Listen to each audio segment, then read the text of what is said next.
Capítulo 3, la ciudad de las campanas. Un hombre se encontraba en lo alto de una montaña, contemplando su patria hundirse en el polvo.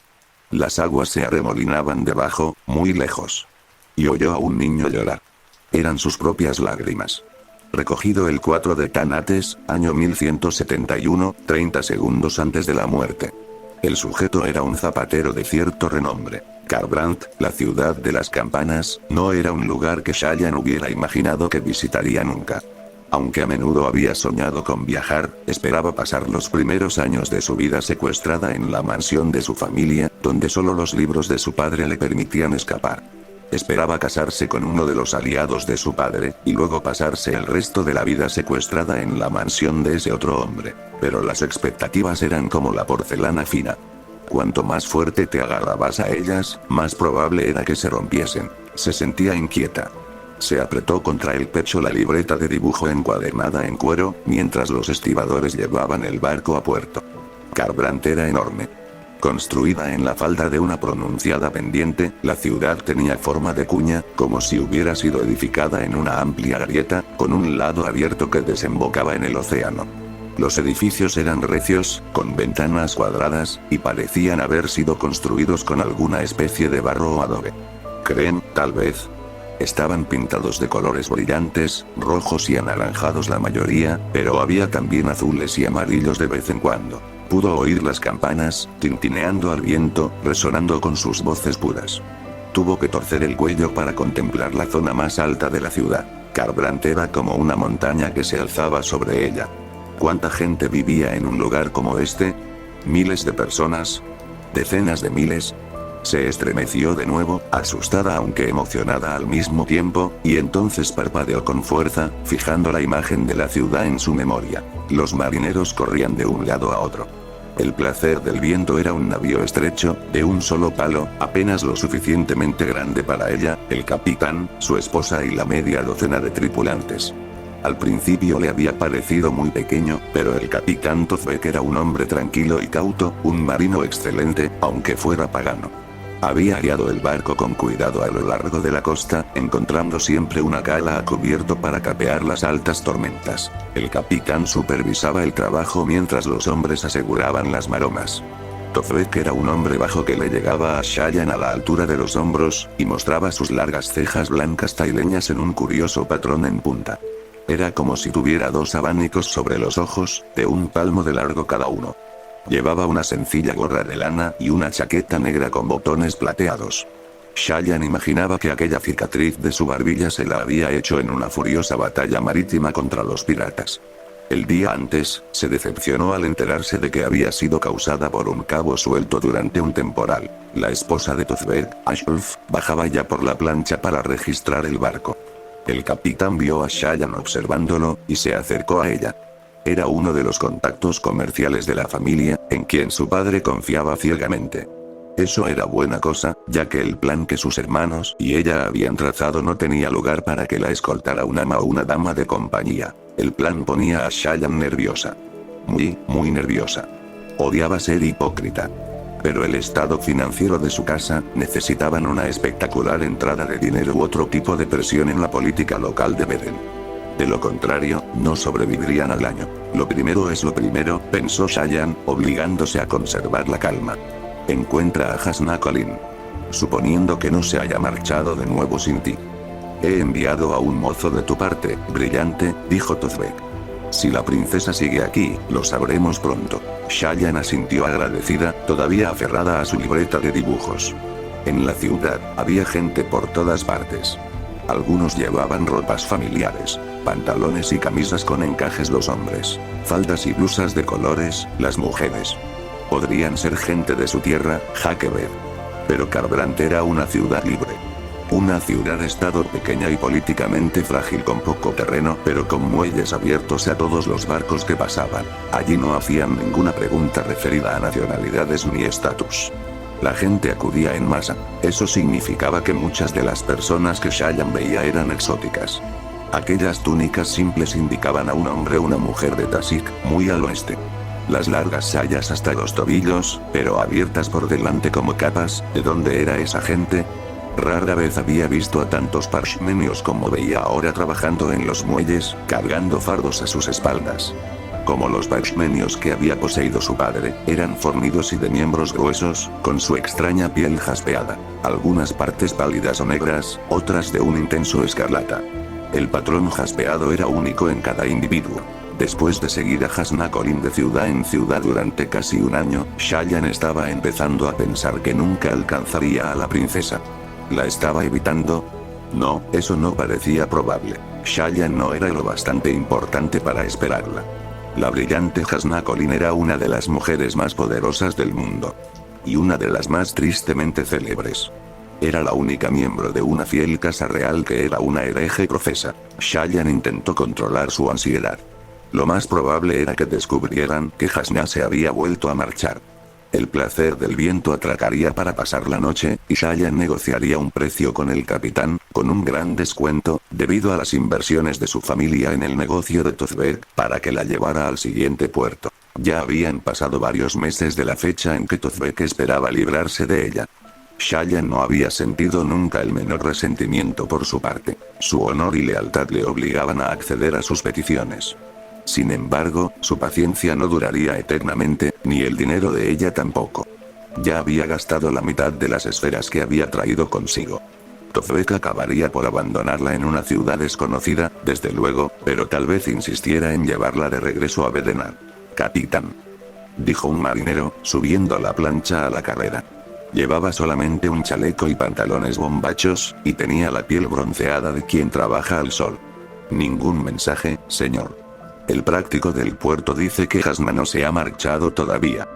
Bien, exclamó el capitán, volviéndose hacia Shayan. La caza ha terminado. Benditos sean los heraldos, dijo Shayan en voz baja. El capitán sonrió. Sus exageradas cejas parecían vetas de luz que surgieran de sus ojos. Debe de ser tu hermoso rostro el que nos ha traído este viento favorable. Los propios vientos se extasiaron contigo, brillante Shayan, y nos condujeron hasta aquí. Shayan se ruborizó, y pensó una respuesta que no era la adecuada. Ah, dijo el capitán, señalándola. Puedo ver que tienes una respuesta, lo veo en tus ojos, joven señora. Escúpela. Las palabras no están hechas para quedárselas uno. Son criaturas libres, y si se encierran trastornan el estómago. No es educado, protestó Shayan. Tozbek soltó una risotada. Meses de viaje, y sigues diciendo lo mismo. Y yo te insisto en que somos marineros. Olvidamos nuestra educación en el momento en que pusimos por primera vez el pie en un barco, y ahora ya no hay redención posible para nosotros. Ella sonrió. Había sido educada por severas amas y tutoras para mantener la boca cerrada. Por desgracia, sus hermanos habían mostrado todavía más determinación en animarla a hacer lo contrario. Shayan había adoptado la costumbre de entretenerlos con comentarios mordaces cuando no había nadie cerca.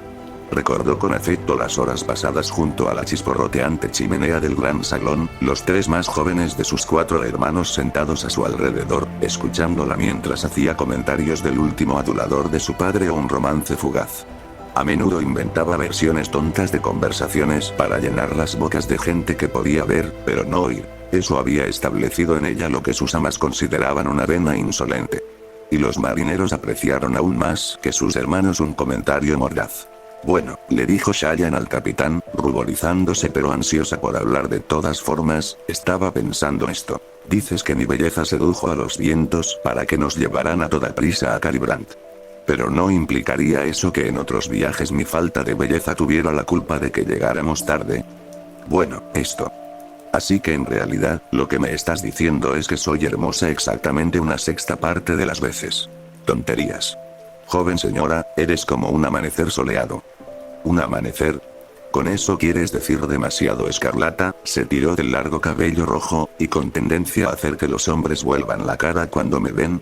Él se echó a reír, y varios de los marineros cercanos lo imitaron. Muy bien, pues, dijo el capitán Tozbek, eres como una flor. Ella hizo una mueca. Soy alérgica a las flores. El capitán alzó una ceja. No, de verdad, admitió ella. Creo que son cautivadoras. Pero si me regalaras un ramo, me daría un ataque tan fuerte que acabaría buscando en las paredes las pecas sueltas que pudieran haberse desprendido con la fuerza de mis estornudos. Bueno, si eso es cierto, sigo diciendo que eres tan bonita como una flor. Si lo soy, entonces los jóvenes de mi edad deben sufrir mi misma alergia, pues mantienen las distancias muy claramente, dio un respingo. Bueno, verás, te dije que esto no era educado. Las jóvenes no deberían actuar de forma tan irritante. Ah, joven señora, dijo el capitán, llevándose la mano a la gorra, los muchachos y yo echaremos de menos tu lengua afilada. No estoy seguro de qué vamos a hacer sin ti. Navegar, probablemente, contestó Shayan. Y comer, y cantar, y contemplar las olas.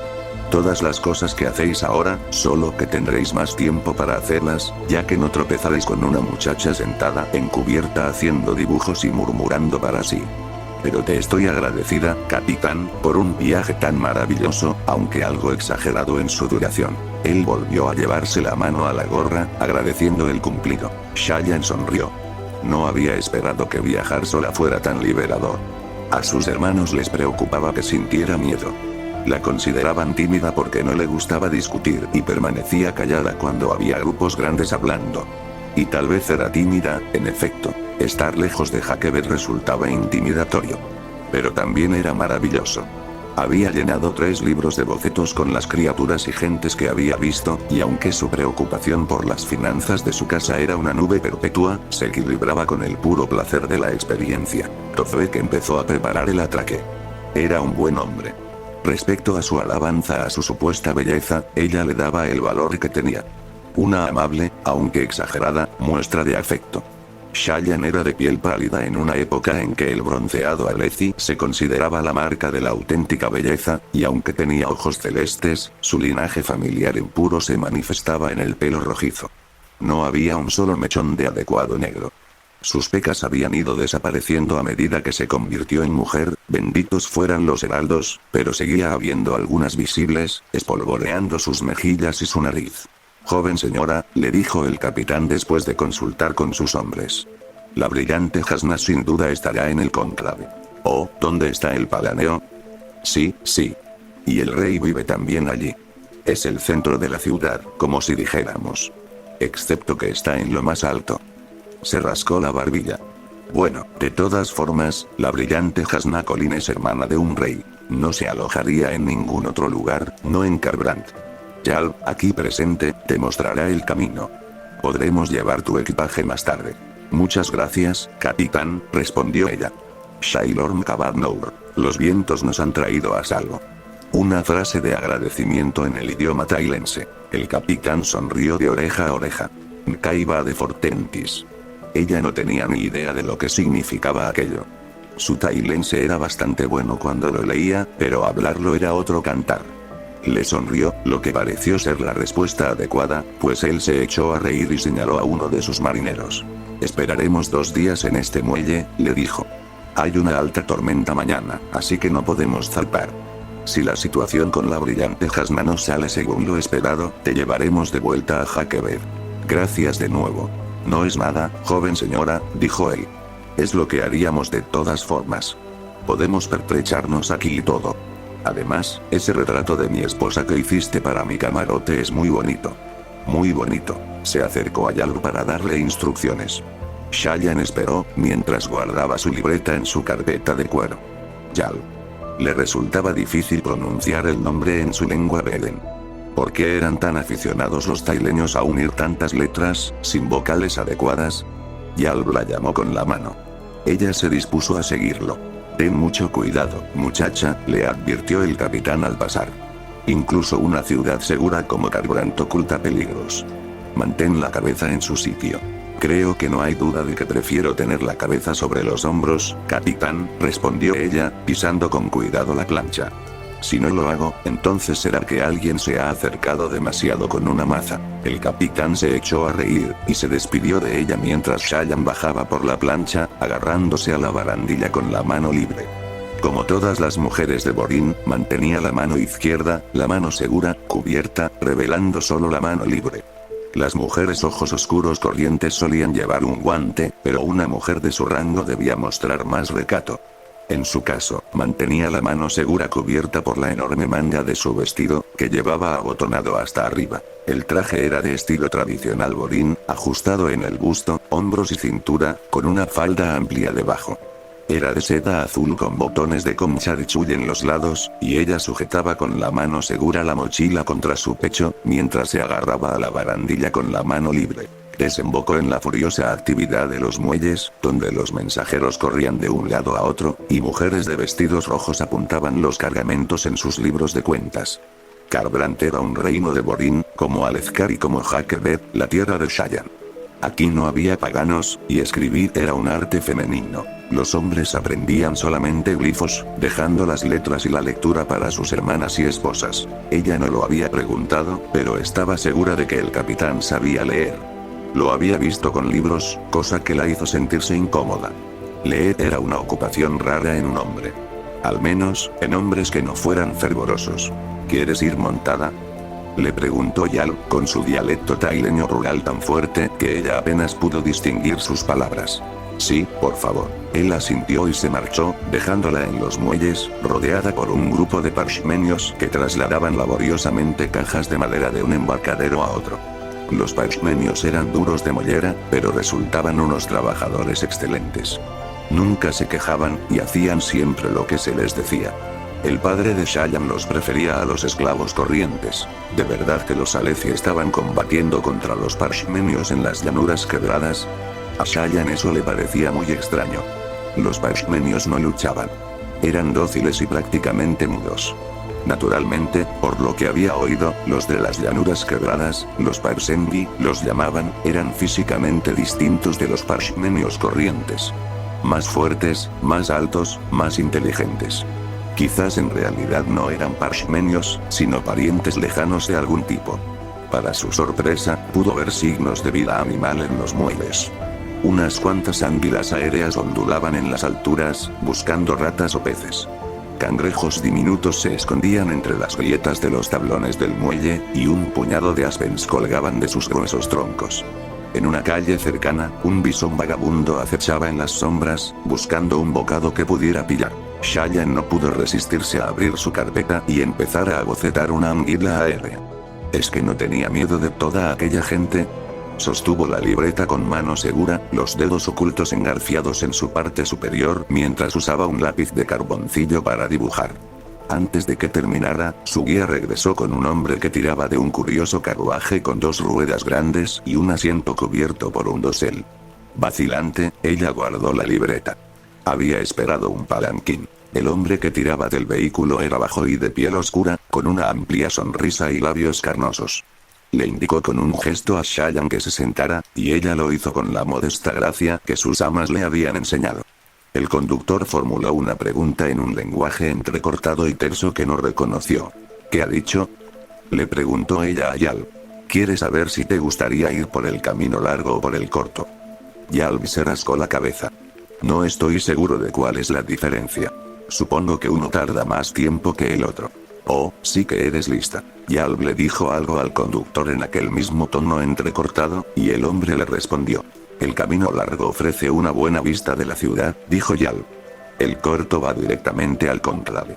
No hay muchas buenas vistas, dice. Supongo que se ha dado cuenta de que eres nueva en la ciudad. ¿Tanto destaco?, preguntó Shayan, ruborizándose. Oh, no, por supuesto que no, brillante. ¿Y con eso quieres decir que soy tan evidente como una verruga en la nariz de una reina? Yalb se echó a reír. Eso me temo. Pero no puedes ir a ningún sitio una segunda vez hasta que lo hayas hecho una primera, supongo. Todo el mundo tiene que destacar alguna vez, así que bien puedes hacerlo siendo tan bonita como eres. Shayan había tenido que acostumbrarse al amable galanteo de los marineros. Nunca eran demasiado atrevidos, y ella sospechaba que la esposa del capitán les había hablado severamente cuando se dio cuenta de cómo hacían que se ruborizaran. En la mansión de su padre, los criados, incluso aquellos que eran ciudadanos plenos, temían salirse de su sitio. El porteador seguía esperando una respuesta. El camino corto, por favor, le dijo Shayan a Yal, aunque le habría gustado ver el camino panorámico. Por fin estaba en una ciudad de verdad y elegía la ruta directa. Pero la brillante Jasna había demostrado ser tan elusiva como un cantarín salvaje. Era mejor darse prisa. La carretera principal subía por la falda de la montaña a trompicones, así que incluso el camino corto le permitió ver gran parte de la ciudad. Resultó ser embriagadoramente rica, con tanta gente extraña, vistas y campanas resonantes. Cheyenne se acomodó y lo contempló todo. Los edificios se agrupaban según su color, y ese color parecía indicar un propósito. Las tiendas que vendían los mismos artículos estaban pintadas del mismo tono: violeta para las ropas, verde para los alimentos. Las casas tenían sus propios patrones, aunque Cheyenne no pudo interpretarlas. Los colores eran suaves, con una tonalidad apagada y gastada. Yalb caminaba junto al carro, y el porteador empezó a dirigirse a Cheyenne. Yalb tradujo, las manos en los bolsillos de su chaleco. Dice que la ciudad es especial por las lakes que hay. Cheyenne asintió. Muchas ciudades estaban construidas en lakes, zonas protegidas de las altas tormentas por las formaciones rocosas cercanas. Kharbrandt es una de las ciudades mejor protegidas del mundo, continuó traduciendo Yalb, y las campanas son un símbolo de eso. Se dice que las levantaron por primera vez para advertir que soplaba una alta tormenta, ya que los vientos eran tan suaves que la gente no siempre se daba cuenta. Yalb vaciló. Solo dice eso porque quiere una buena propina, brillante. He oído esa historia, pero creo que es una tontería absoluta. Si los vientos soplaran lo bastante fuerte para mover las campanas, la gente se daría cuenta. Además, no se darían cuenta de que les estaba lloviendo encima de las cabezas. Cheyenne sonrió. No importa. Puede continuar. El porteador continuó charlando con su voz entrecortada. ¿Qué lenguaje era aquel, por cierto? Cheyenne escuchaba la traducción de Yalb mientras absorbía las vistas, sonidos y, por desgracia, los olores. Había crecido acostumbrada al aroma agradable de los muebles recién limpiados y al pan horneándose en las cocinas. Su viaje por el océano le había enseñado nuevos olores, a salitre y limpio aire marino. No había nada limpio en lo que olía aquí. Cada callejón ante el que pasaban tenía su propia variedad única de hedores repugnantes. Se alternaban con los aromas picantes de los vendedores callejeros y sus comidas, y la yuxtaposición era aún más nauseabunda. Por suerte el porteador se dirigió a la parte central de la calzada, y los olores remitieron, aunque eso los frenó, pues tuvieron que enfrentarse al denso tráfico. Cheyenne miró asombrada a la gente que encontraba. Aquellos hombres de manos enguantadas y piel levemente azulina eran de Nathan. Pero ¿quiénes eran aquellas personas altas y regias que vestían túnicas negras? ¿Y los hombres con las barbas recogidas en trenzas que los hacían parecer embarados? Los sonidos recordaron a Cheyenne los coros en competición de los cantarines salvajes de su casa, solo que multiplicados de variedad y volumen. 100 voces llamándose unas a otras, mezcladas con los golpes de las puertas al cerrarse, de las ruedas al rodar sobre la piedra, de los gritos ocasionales de las anguilas aéreas. Las omnipresentes campanas tintineaban al fondo, más fuertes cuando soplaba el viento. Asomaban en las ventanas de las tiendas, colgaban de los aleros. Todos los postes de los faroles de la calle tenían una campana colgando bajo la lámpara, y el carro donde Cheyenne viajaba tenía un campanita de plata en el mismo extremo del dosel. Cuando habían subido la mitad de la montaña, una oleada de fuertes campanadas indicó la hora. Los diversos repiques crearon un verdadero estrépito con su falta de sincronía. Las multitudes se fueron haciendo más escasas cuando llegaron al barrio más alto de la ciudad, y al cabo de un rato su porteador la condujo hasta un enorme edificio situado en la misma cima. Pintado de blanco, estaba tallado en la cara de la misma roca, en vez de estar construida con ladrillos o barro. Las columnas de delante brotaban de la piedra, y la parte trasera del edificio se fundía suavemente con el acantilado.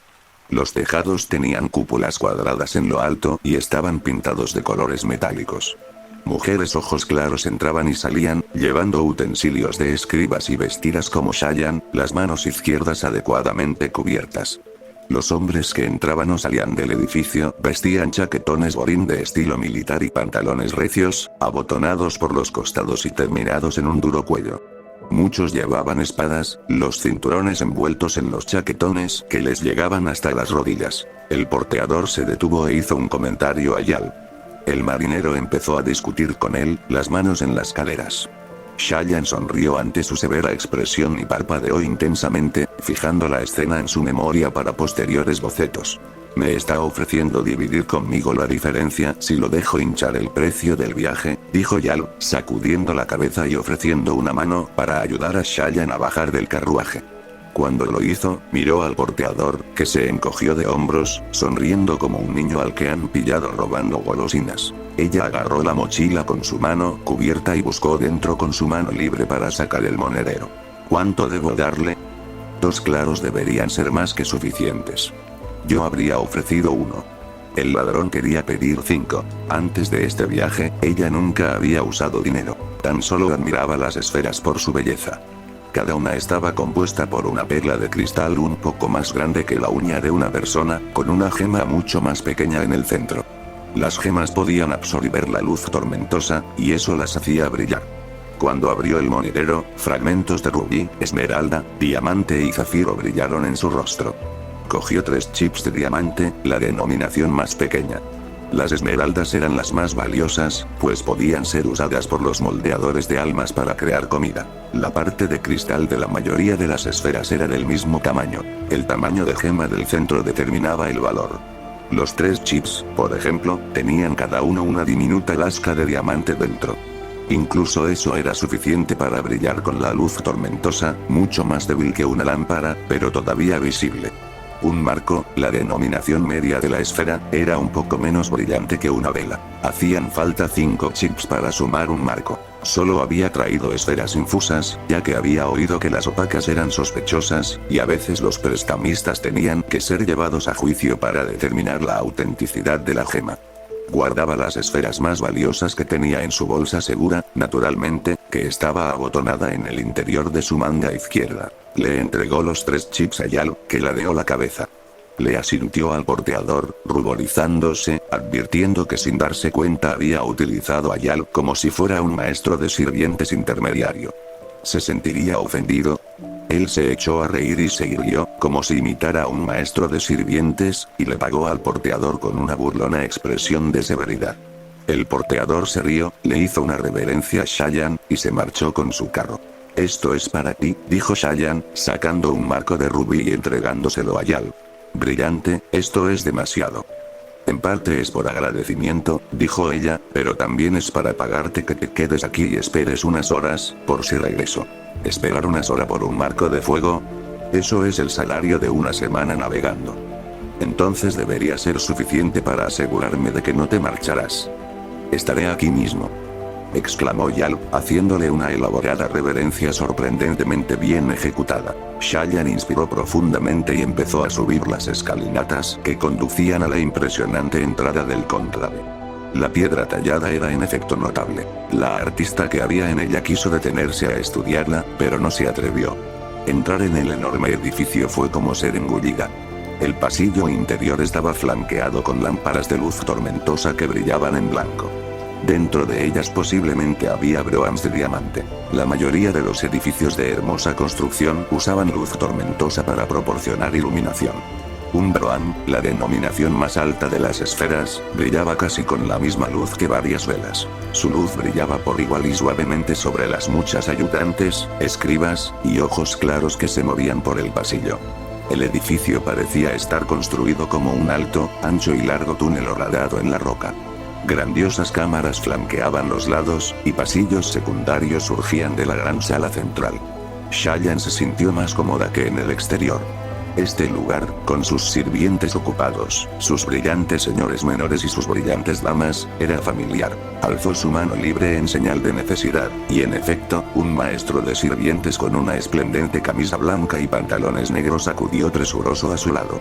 ¿Brillante?, preguntó, hablándole en su beden nativo, probablemente por el color de sus cabellos. Busco a Hasna Colin, dijo Shayan. He oído decir que está dentro de estos muros. El maestro de sirvientes se inclinó secamente. La mayoría de los maestros de sirvientes se enorgullecían de su servicio refinado, el mismo aire que yo lo había remedado burlón un rato antes. Ahora vuelvo, brillante, dijo. Sería del segundo Nan, un ciudadano ojos oscuros de muy alto rango.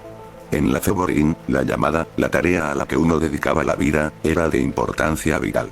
Elegir una buena profesión y trabajar duro en ella era la mejor forma de asegurarse un buen lugar en la otra vida. El devotario concreto que se elegía para adorar a menudo tenía que ver con la naturaleza de la llamada escogida. Shayan se cruzó de brazos, esperando. Había pensado mucho en su propia llamada. La elección obvia era el arte, ya que le encantaba dibujar. Pero lo que la atraía era algo más que el dibujo. Era el estudio, las cuestiones suscitadas por la observación. ¿Por qué no temían a la gente las anguilas aéreas? ¿De qué se alimentaban los Aspers? ¿Por qué una población de ratas florecía en una zona, pero fracasaba en otra? Así que en cambio había elegido historia natural. Ansiaba ser una verdadera erudita, recibir auténtica instrucción, pasarse el tiempo investigando y estudiando. Era en parte por eso por lo que había sugerido este osado plan de buscar a Hasna y convertirse en su pupila. Tal vez. Sin embargo, tenía que mantener la concentración. Convertirse en pupila de Hasna, y por tanto en estudiante, era solo un paso. Reflexionó sobre esto mientras se acercaba tranquilamente a una columna, usando su mano libre para palpar la piedra pulida. Como gran parte de Rosar, a excepción de ciertas regiones costeras, Kharbrandt estaba construida en roca pura, sin romper. Los edificios de fuera habían sido tallados directamente en la roca, y este había sido horadado en ella. La columna era de granito, supuso, aunque su conocimiento de geología era escaso. El suelo estaba cubierto de largas alfombras de color naranja quemado. El tejido era denso, diseñado para parecer rico y soportar el pesado tráfico. El pasillo ancho y rectangular daba una sensación de antigüedad. Un libro que Shayan había leído decía que Kharbrandt había sido fundada en los días de las sombras, años antes de la última desolación. Muy antiguo, entonces. Miles de años de edad, creado antes de los terrores de la hierocracia, mucho antes, incluso, de la traición. Cuando se decía que los portadores del vacío de cuerpo de piedra acechaban la tierra.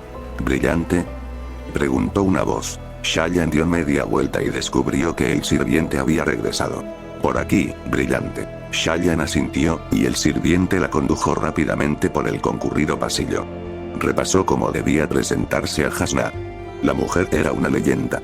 Incluso Shayan, que vivía en los remotos estados de Hakebet, había oído hablar de la deslumbrante y hereje hermana del rey Aleci. Hasna solo tenía 34 años, aunque muchos consideraban que ya habría conseguido la toca de maestra erudita si no fuera por sus denuncias a la religión. Más en concreto, denunciaba a los devotarios, las diversas congregaciones religiosas a las que se unía la gente de Bienborin. Los comentarios inadecuados no le servirían aquí a Shayan. Tendría que comportarse. Ser pupila de una mujer de gran renombre era la mejor forma de dominar las artes femeninas: música, pintura, escritura, lógica y ciencia. Era el equivalente a cómo se entrenaría un joven en la guardia de honor de un brillante señor que respetase. Shayan le había escrito originalmente a Hasna pidiendo llena de desesperación ser admitida como pupila suya. No esperaba que la respuesta de la mujer fuera afirmativa. Cuando la recibió, a través de una carta que le ordenaba que la visitara en Dumadari en 2 semanas, Shayan se quedó sorprendida. Llevaba persiguiéndola desde entonces. Hasna era una hereje. ¿Le exigiría a ella que renunciara a su fe? Dudaba poder hacerlo. Las enseñanzas Borin referentes a la gloria y la llamada habían sido uno de sus pocos refugios durante los días difíciles, cuando su padre estaba en su peor momento. Se dirigieron a un pasillo más estrecho y entraron en una serie de corredores que se alejaban cada vez más de la caverna principal. Finalmente, el maestro de sirvientes se detuvo en una esquina y le indicó que continuara. Había voces procedentes del pasillo a la derecha. Shayan vaciló. A veces, se preguntaba cómo había llegado a esto. Ella era la silenciosa, la tímida, la más joven de 5 hermanos y la única chica. A cubierto, protegida toda la vida. Y ahora las esperanzas de toda su casa reposaban sobre sus hombros. Su padre estaba muerto. Y era vital que eso permaneciera en secreto. No le gustaba pensar en aquel día. Lo bloqueaba de su mente, y se obligaba a pensar en otras cosas. Pero los efectos de su pérdida no podían ignorarse. Había hecho muchas promesas, algunos acuerdos comerciales, algunos sobornos, parte de los últimos disfrazados de los primeros. La casa Dabar le debía grandes cantidades de dinero a gran número de personas, y sin su padre para aplacarlos a todos, los acreedores pronto empezarían a exigir. No había nadie a quien acudir. Su familia, debido en gran medida a su padre, era rechazada incluso por sus aliados. El alto príncipe Balam, el brillante señor a quien su familia debía lealtad, vacilaba, y ya no le ofrecía la protección de antaño. Cuando se conociera que su padre había muerto y que su familia estaba en la ruina, sería el fin de la casa Dabar. Serían consumidos y sometidos a otra casa. Serían forzados a trabajar a muerte como castigo. De hecho, incluso podrían ser asesinados por los acreedores insatisfechos. Impedir eso dependía de Shayan, y el primer paso venía con Hasna Karim. Shayan inspiró profundamente, y luego giró la esquina.